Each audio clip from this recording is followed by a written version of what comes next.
This is 4.6 Skin Infections and Allergies Notes. The essential question is, what are some causes, symptoms, and treatments of common skin infections and allergies?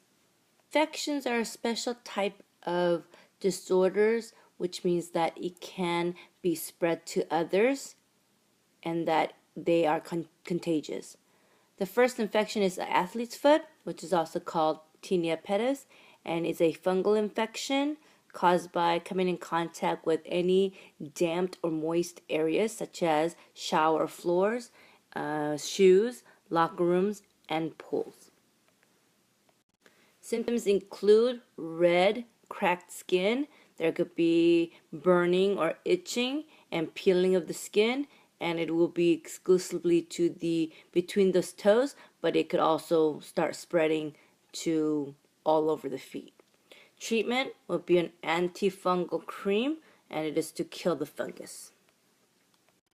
There's the picture of athlete's foot here, and notice that it started off between the toes, but now it's spread to the bottom of the feet, and notice the peeling and the redness of the skin.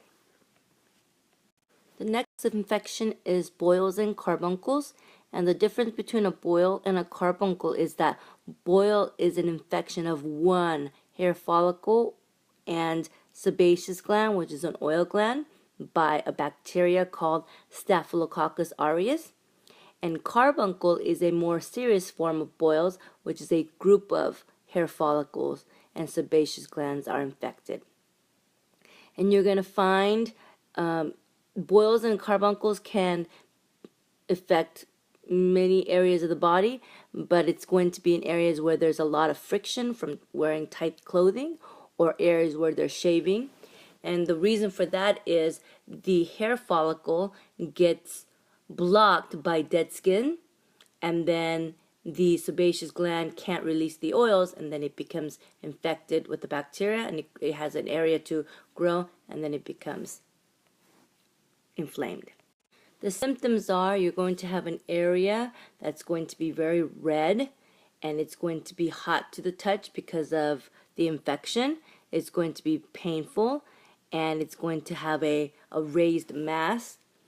And even though it could be in many areas, you're going to find it in areas where in the skin of the back and nape of the neck, which is the back of the neck. And the reason for the raised mass is because it is filled with fluid, and sometimes it could be filled with pus and then dead tissue, and it could cause, and if it's really serious, it could actually cause a fever. In a mild case of boils or carbuncles, all you need to do is take a warm, moist cloth or a towel and put it to the infected area, and that's what that's going to do is draw out the infection to the surface of the skin, and then it will pop on its own, and it will release the fluid or the pus. Sometimes applying antibacterial soap, washing the area with antibacterial soap, or applying antibiotic medication can also help. And the important thing is not to squeeze the cut, because the pus or the fluid can cause infection in other hair follicles or sebaceous gland. Boils and carbuncles is basically like acne, but it's more of a bigger scale, and it could happen anywhere. Okay, note the redness and the raised area, and notice that you don't see a white area. As this infection progresses, you're going to see that pus coming to the surface, and then you will rupture on its own. Do not squeeze it or break the skin, but it will eventually open and release the pus and the fluid. The danger of this is that if it doesn't come to the surface, the infection could go deeper and deeper, and the deeper it could go, then it could cause spread to the bloodstream, and then you could have a massive infection, so it can be dangerous. Cold sore is also called the fever blister. The cause is a herpes simplex virus type 1, which is different from the sexually transmitted herpes, which is the type 2 variety. And it is triggered by exposure to UV rays or stress and it could spread by kissing. But obviously the only way you can get cold sore is to get the herpes virus inside you, and that could be, through a spread through saliva. Symptoms include small fluid-filled blisters around the mouth, and it could cause itching and stinging around the lips or the mouth.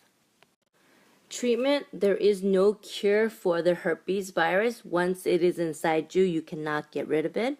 But there can be some antiviral medication or cream that you could apply to the sore to help with the symptoms or the pain and the soreness around the mouth. Here's a picture of a cold sore, and the reason why it's called fever blister is that it can be triggered by being in the heat too long, and then that can cause a cold sore. Next infection is called IMPETIGO. It is caused by a bacteria called the staphylococcus strain, and it usually occurs in children. And the symptoms are that there are pink, water-filled, raised lesions. And lesions are basically any kind of sores or cuts on the skin. Then eventually, they're going to develop into a yellow crust, a honey-colored crust. And this condition also affects the mouth, the facial area. And eventually they can rupture and be very painful. Treatment for impetigo is for washing the area with antibacterial soap or applying some type of a cream, and then it might require for the child to take some antibiotics. Here is a picture of a baby with impetigo, and notice the yellow color and the honey-colored lesions. Now, allergies is different from an infection, which means that it is not contagious. Allergies is caused by your immune system reacting to something that is harmless, and your immune system is reacting to it because it thinks that it is harmful. The one skin allergy we're going to talk about is called contact dermatitis. Dermatitis is just a general term meaning that there is an inflammation of the skin or swelling of the skin, and contact tells you that you are coming in, something is touching your skin that is causing the irritation. Cause of contact dermatitis is exposure to any kind of chemicals that you are allergic to. It could be poison ivy, or it could be any kind of chemicals, lotions, anything that will cause a rash on your skin. And for different people, it could be different reasons. Symptoms include itching, redness, and swelling of the skin in the affected area, and they could become blisters, which means that it fills with pus and fluid if it gets bad enough.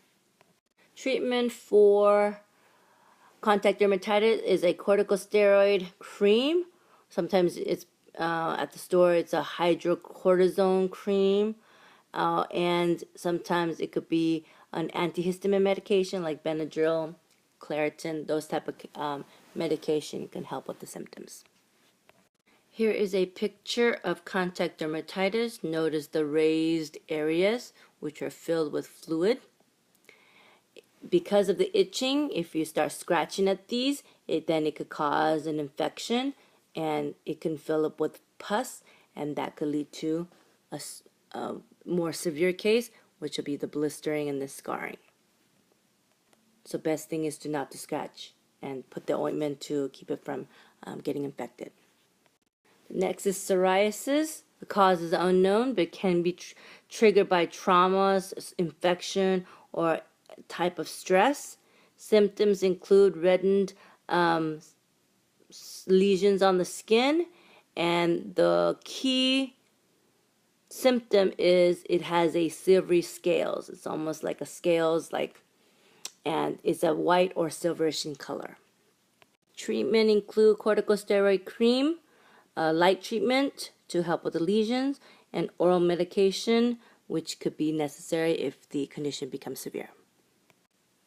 The picture on the left, notice the sores are milder case, but you can note the silvery, the white lesions, and it looks very scaly. These are all lesions from psoriasis, and they do peel and become very itchy. 4.6 notes homeworks. Number 1, what symptoms are unique to each type of disorders? Number 2, what are the common treatments for the skin infections?